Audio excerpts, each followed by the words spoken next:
All right, this is a special meeting of the Personnel Committee. It's 9 a.m. on Tuesday, August 30th. I'd like to call the meeting to order and acknowledge that the press and the public have been duly notified of the meeting in accordance with the Freedom of Information Act. We have two agenda items. Roll call.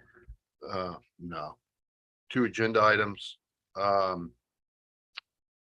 The first one is discussion and review the request for proposals for city attorney and assistant city attorney. And the second one is discussion, consideration, nomination, Spirit of the Island Award. I make a motion, Mr. Chairman. Sure. Could we suspend the rules of order and swap the order to address the award first? Do I need to make a motion to do I that? second. Okay. All those in favor? Aye. Aye. Aye. All right, so then we'll take the consideration nomination of the Spirit of Island Award. There's been a nomination submitted by Councilmember Ward, actually. To the nomination is for Jeffrey Forkrian. Is that right? I think so. Where there's in the packet, there's a description of what he's done, but to summarize, it seems that Mr. Forkrian has prepared meals randomly and on his own for those that are in need, or either quarantined or home ill, and just delivers these meals to people that have really helped them out. I think there's been a number of occasions that that's occurred, and residents that have commented on that. So is there any discussion and around the nomination of Mr. Forkrian? I'd just like to say that I was really impressed by what Jimmy had to say about Mr. Forkrian's activities here. It sort of fills in just a need that really shows a sense of community, and certainly does seem to personify what this award is about. Yeah, I would echo that, and it sounds like he's been doing this now for a couple of years, so it's not just a few. He's done this selflessly, and I think this is in conjunction with Mr. Ward's Spirit of the Island Award, and I would support it 100%. All right, so I think the process here is that we would make a motion to bring forward to the council that we nominate him, right? You can make a recommendation to award the award to Mr. Forkrian.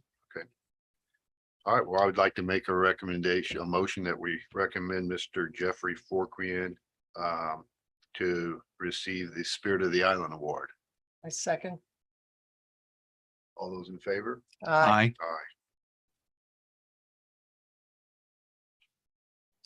All right, the second agenda item is the request for proposals for city attorney and assistant city attorney.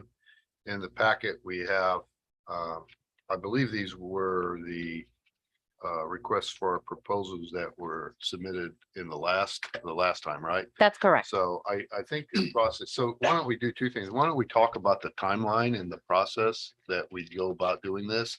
And then I think we can talk about any changes or anything that we'd want to these RFPs to be able to submit to take forward. So what is the timeline? How long do you keep the RFP out, and when do we need to have them back in time to have a review and then submit to council? I'll start from the end. The appointment for the city attorney and assistant city attorney are annual appointments.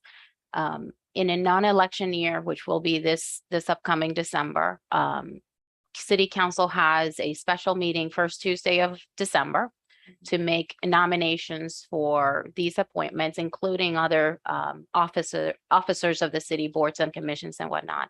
And that is confirmed in January at your first council meeting. It's by code also the first Tuesday in January. So you would need to have a decision before that first Tuesday in December, by November, ideally, so that you present that recommendation in December that then is confirmed in January. Typically, we leave RFPs out for at least a month. Sometimes we don't get an overwhelming response and then we extend that deadline. The last time that the city put this out for bid, we only received 2. That's pretty typical. Prior to that, as y'all know, we had an RFP out in 2018.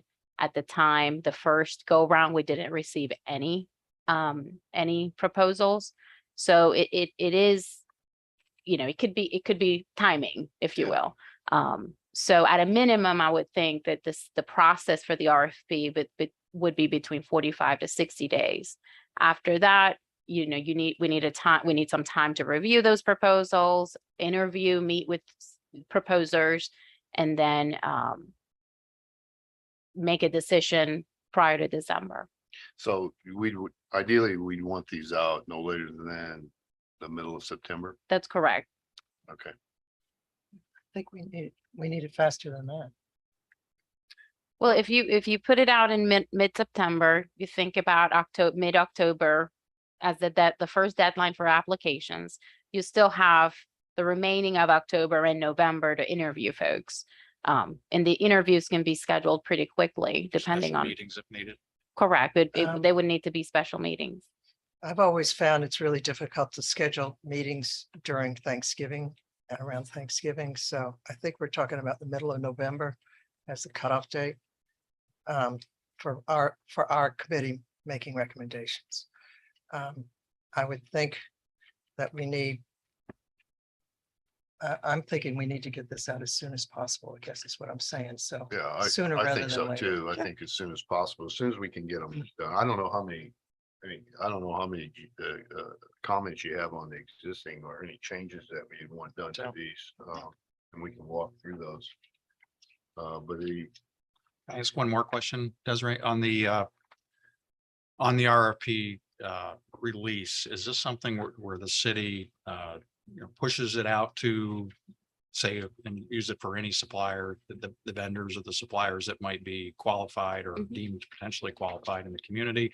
Or is this something where we post it on the website and it has the RFP is somebody's got to be monitoring the site to be able to respond? It sounds like our response was kind of lackluster over the last couple of times this went out. Is this something that we might want to push out to the legal community in some form or fashion? And we do. The last time that we There just wasn't a lot of interest. did it, yeah, I mean, the last time that we did an RFP was when the former firm with Julia Copeland, they dissolved that firm. So she helped us distribute that RFP to people that she knew, people around the community, general Charleston community that have municipal government experience, because that's really the niche that you're looking for. You're not looking.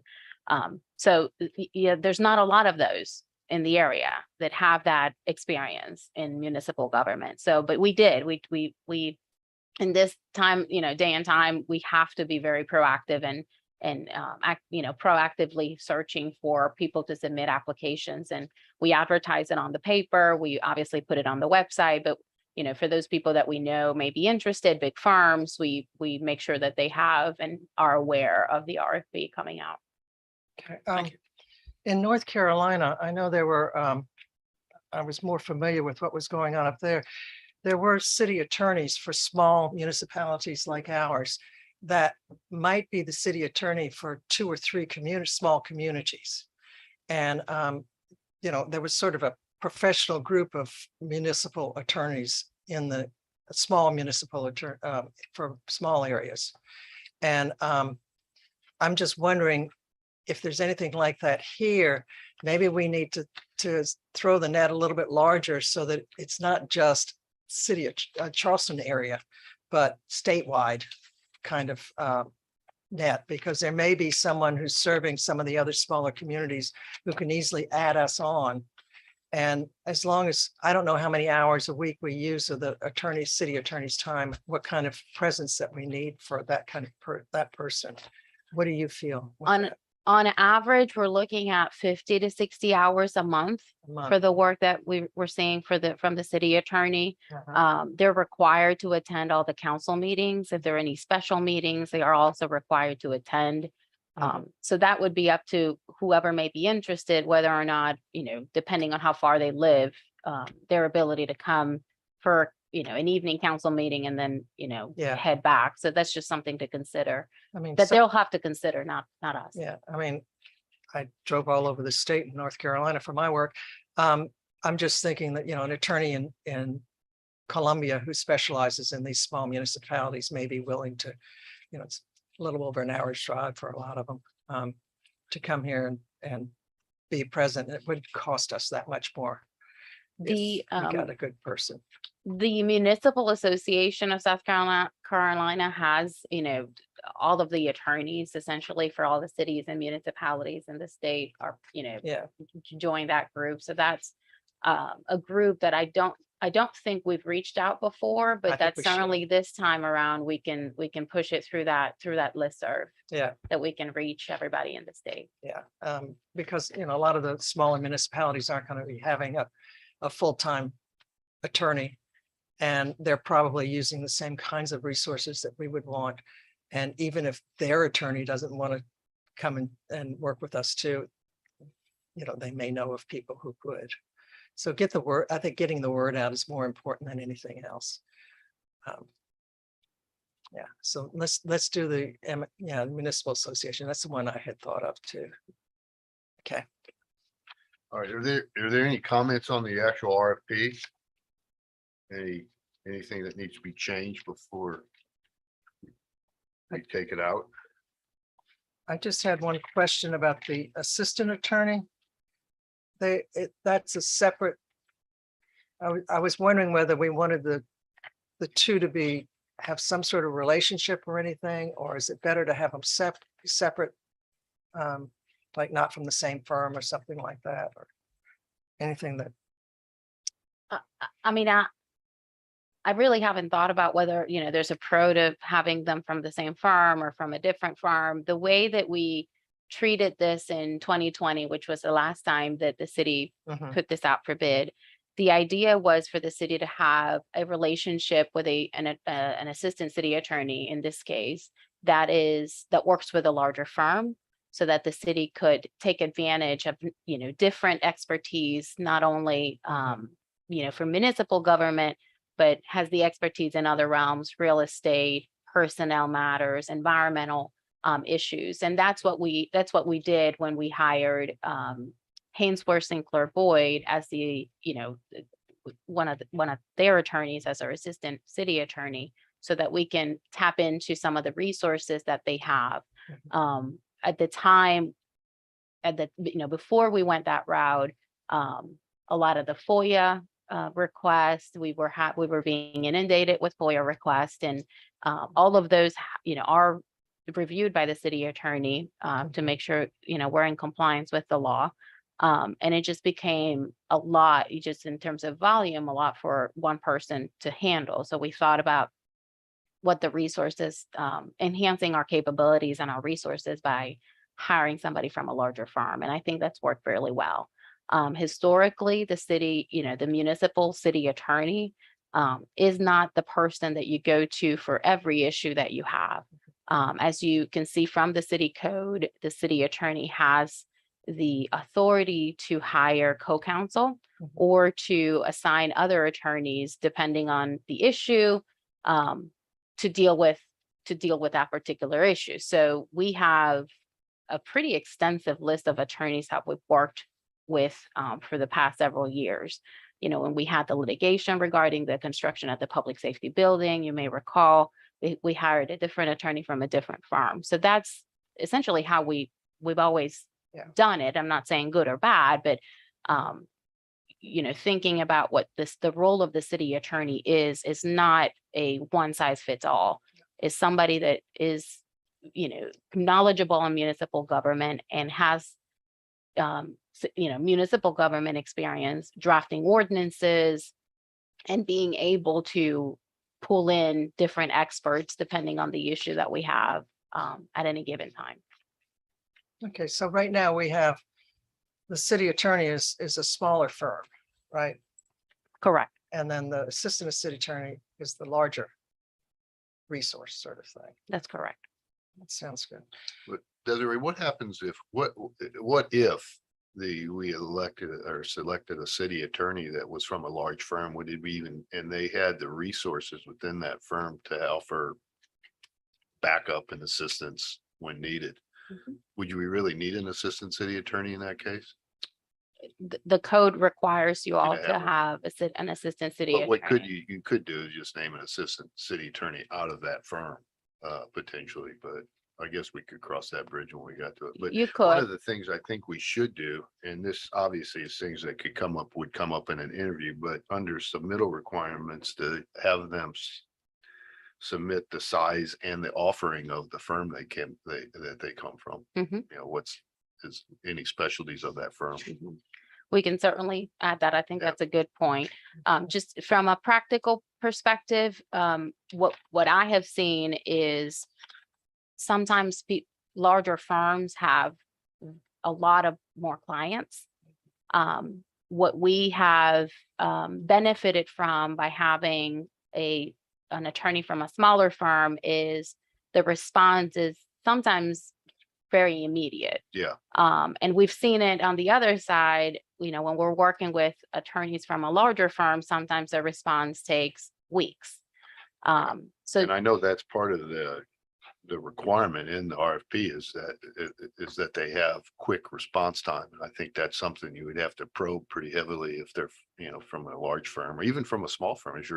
Sometimes that could be a problematic as well. If you're really busy sole practitioner, and you don't have time to, you don't have somebody else to push something off to get back to you. It could be either way, but I think that's something we'd have to push pretty hard in an interview process to It would. ensure that we get that type of service that's required. yes, and that's really important for me as the city Right. administrator because I rely on that a lot. Yep. And just our experience even before my time, that's kind of something that I consistently heard is we haven't had the opposite potential con, which is somebody from a smaller firm just having too much, Yeah. not being able to manage. It's been the opposite, certainly potential challenge.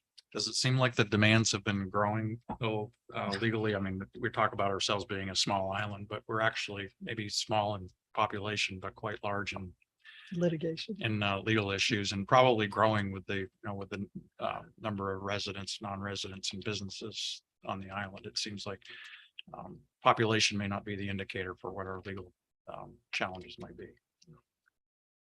It all comes down to Billings. I talked to Councilman Hahn to get his opinion on how this works since he's a lawyer.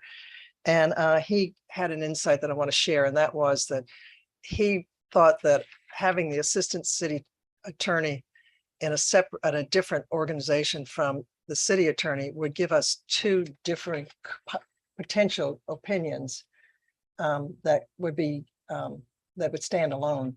That if they're from the same firm, then the city attorney is the boss.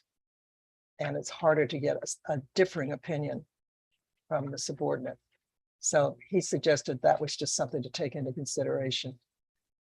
I certainly think it depends on who comes forward and what they offer. And I would expect the city attorney to dedicate, certainly an effort to us. I mean, I will say that, currently by having, the city attorney is smaller firm, assistant city attorney from a larger firm, there have been issues where, there is a lot of value in two different people kind of coming up together and discussing an issue and discussing back and forth what, potential strategies are. So I do think there's value in two people kind of standing alone. Yeah. At the end of the day, I think that the legal strategy could be that much that much stronger if you have two different people debating an issue and coming at it from a different perspectives, different experiences, expertise. I actually think that that's a good thing. Yeah, and I think back to the size of the firm, I think the velocity of obtaining resources. We have talked about that. If you have the larger firm, you may be able to insource to your own firm rather than having to go out and outsource to another firm. But I like the idea of having the two potential different opinions as well. Sometimes it ends up being the opposite too, where we're almost bound. They try to keep as much work in-house, maybe not to our best advantage. So, that plays both ways, I think. So all things to consider, that's for sure. All right. So you're gonna make the one change, is that what? Yeah, is there any other changes that you'd like to see to the proposal? Yeah. All right, so Desiree, I think with so that one change, and we can free to go forward and put it out there. Yeah, we can have it out no later than this Friday. We can post it and advertise it. I'm sure we can get it done earlier, but Okay, And we would have the applications due by the end of the month, end of September. yes, I'll leave it out for 4 weeks. So the only addition that we'll do is in the submittal requirements, asking for them to disclose the size of the firm that they work on and what additional resources they provide. Yep. Scope of services, you said, Yeah, service yeah. offerings. the offerings they have, such different firms specialize in different areas. All right. Say motion to adjourn. So move. All those in favor? Aye. Aye.